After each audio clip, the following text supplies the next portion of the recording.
Suddenly, the power dynamic flips.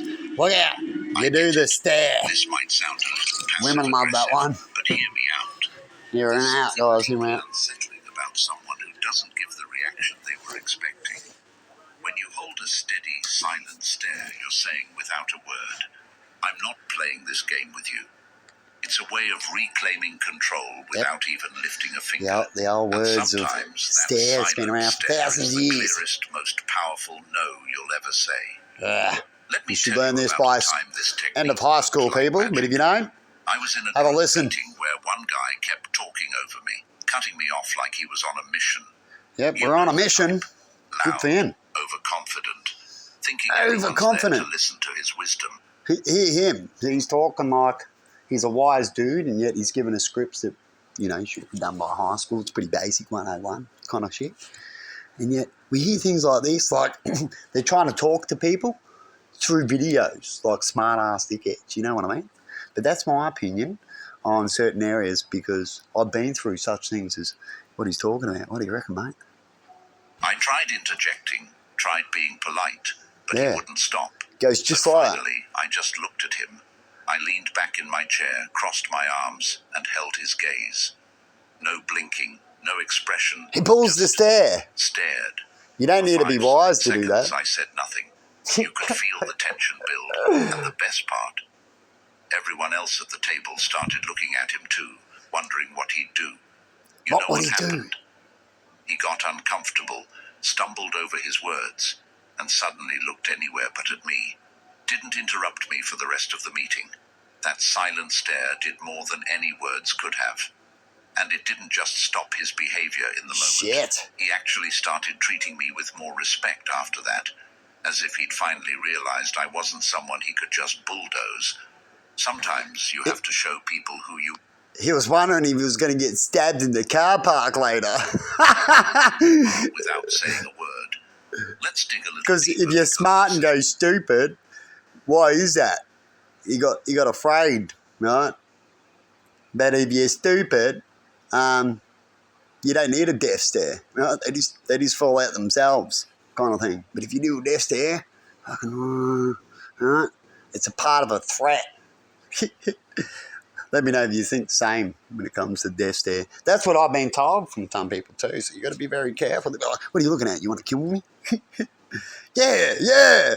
And then later on, they can go to a lawyer, and the lawyer comes knocking on your door later on and go, "Did you just do a death stare, Fred?" What do you reckon? Just a power move. How's that for a power move? Silent stare. From a lawyer. It's like a reminder to them and to yourself that you don't have to dance to someone else's tune. Exactly. You don't owe anyone an emotional reaction, and you don't have to prove yourself to people who don't see your worth. This is about reclaiming your space, your peace, and your dignity. Just what he spoke then. The other guy could say the same thing when the lawyer turns up. The lawyer will say, right, about the death stare. So you got to be careful about what type of stares you do. And definitely if you're at meetings and you think you're just shutting them off with the death stare. No.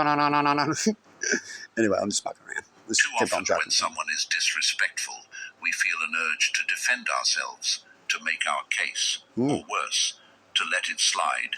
I'm just going to play this for a minute because I like to play something. Put something up educational. While I wait for something low. It's been super slow, like usual. And unapologetically in control of your own emotions.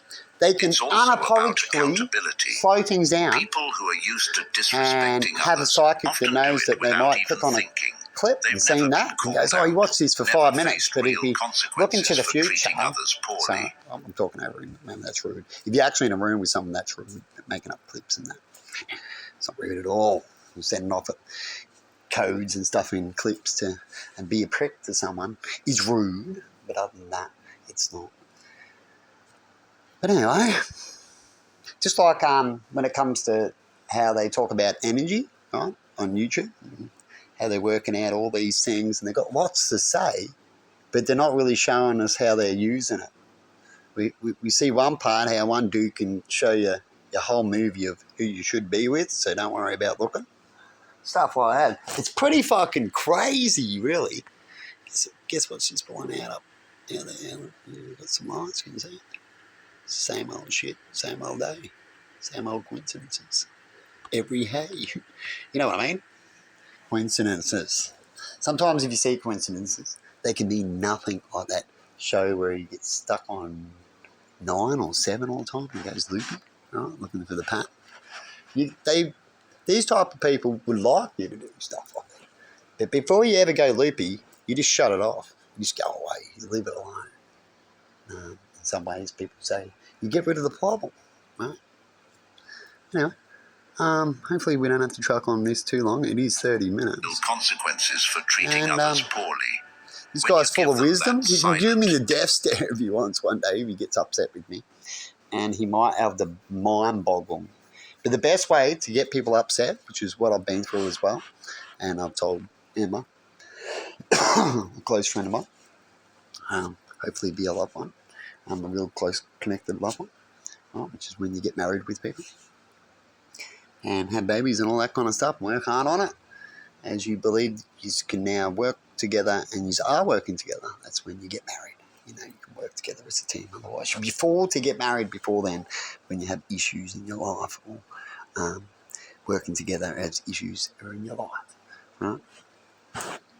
And so when it comes to all these things, what do we see? Like I always said, it's an old fancy line. There's a monkey pissing on me, isn't it, people, when it comes to things out there? So how do you feel when a law gets changed on you and you know that you don't need that law? Like guns laws, and been through all the gun course and everything, and they come along and go, no, you just can't have a gun because that idiot over there was stupid with it. How do you feel about those things? Do you like it? You just go with it? Let me know in comments at 6:55, please. Otherwise, if you don't comment in these areas, which I've already asked a few times, I don't really pay attention to you like you don't care to me. It's pretty cool, eh? Because if no one cares about something, then we don't care. You don't care, then we don't care. So have a good one. And should we truck along for a minute longer while we wait for this clip? Let's have a look where it's up to, eh? We're up to 79%. I guess we can truck on a little bit longer, eh? Why not?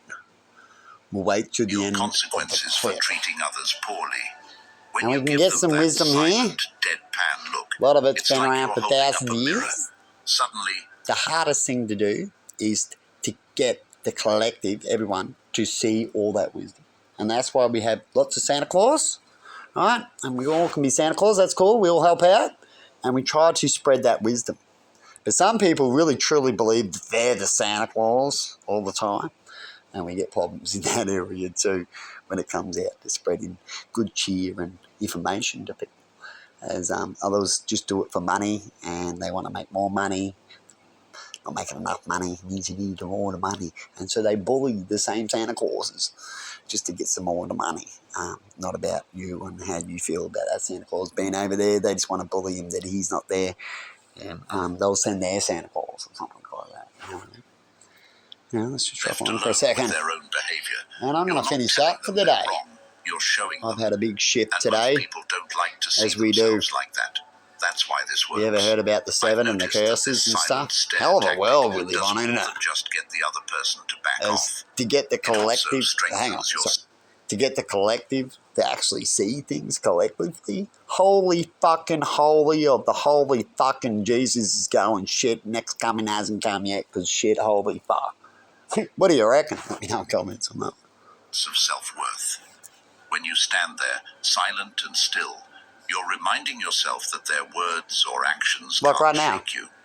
I used to be silent the type still. who nervously laugh off rude comments or try to they explain don't like myself it that I when someone questioned my choices. No. But honestly, right now, like here's an example. Me talking over him right now, is that rude? No, it's not. Why isn't it rude?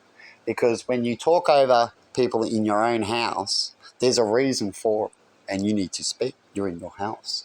See, so my clips I can talk over whoever I want, and he can do the same thing. You know what I mean? It's freedom of choice and speech, which is all getting taken away from. It's really, really sad because certain people want to be script writers and script readers. It's very sad. Energy and made me feel worse. I thought I'd chuck my part. Learning to just look at someone, to let that silence hope I can connect with this guy. Backing down because someone that read scripts is a little bit like a smoker. It could be, unless they're in for money. That's how you got to find out and know people closer. It could be for money, or they actually want to head that direction. Right? And so you speak things that you want to head to. Doesn't mean you're you're just a script reader, but you'll get there. It's like reading the Bible over and over again. When you start reading the Bible and know the Bible, you're not spiritual yet, but it helps you guide to become spiritual and stuff like that. Right? Changer. It feels like a small act of defiance, a quiet but powerful declaration of self-respect. So, if someone's being rude, pushing boundaries, or making you feel less just before we go, try the silent. So when you're out in public, there's one rule, right? And out of your castle and all that kind of stuff. And there's the rules that we make together collectively, hopefully, and wisely one day. Electing certain leaders and doing certain steps together to make sure certain things happen. Even if you're at work, you just have to speak a little bit every day, put your little point across, send a little letter, stuff like that. If everyone just does it, it's not really too hard. It's like putting in $1, really. If everyone gave $1 to the right dude, he can get a building going in a few, and then show that just starting off with one little $1 from everybody could change the world. I've talked about it before. I've got a whole theory how it can actually work. Right? If you use wise with that $1 from everybody, and then after, say, 10 to 20 years, that dollar will come back 10,000 times back to you. Pretty cool, eh? But that will never happen until the next coming Jesus, because we need laser beams and flying saucers and kicking ass control to put the barbarians in line. Pretty full on, eh? You wouldn't have even one Jesus come down, because they'll just bring him up again. Right? And they've been there. Gods don't like to repeat.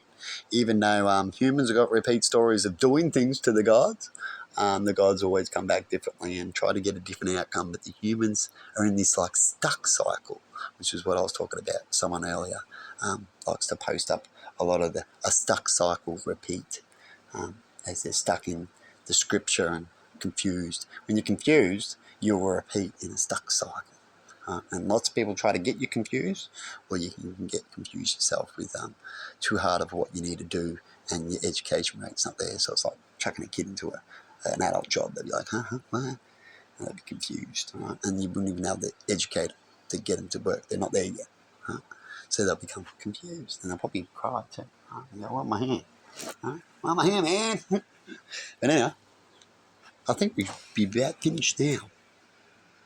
Here we go. Anyway, what can you do in the worst of circumstances? What type of leader would you want? And how calm should you be till the moment you need to fix the problem? You know what I mean? But anyway, where do you guys belong? Be the voice and understand it if you can. Spread it out and go from there. And try not to what kind of things. Right? See you later. Truly, find your way.